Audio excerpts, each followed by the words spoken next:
बरतानिया की Manchester university के तलबा ने महात्मा गांधी को नस्ल परस्त करार देकर उनके खिलाफ मुहिम शुरू कर दी है।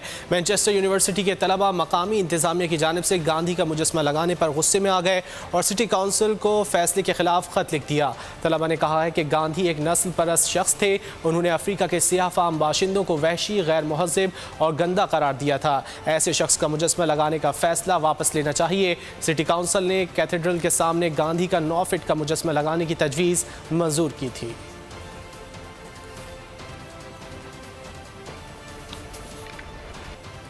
बरतानिया की मैनचेस्टर यूनिवर्सिटी के तलबा ने महात्मा गांधी को नस्ल परस्त करार देकर उनके खिलाफ मुहिम शुरू कर दी है। मैनचेस्टर यूनिवर्सिटी के तलबा मकामी इंतजामिया की जानिब से गांधी का मुजस्मा लगाने पर गुस्से में आ गए और सिटी काउंसिल को फैसले के खिलाफ खत लिख दिया। तलबा ने कहा है कि गांधी एक नस्ल परस्त शख्स थे।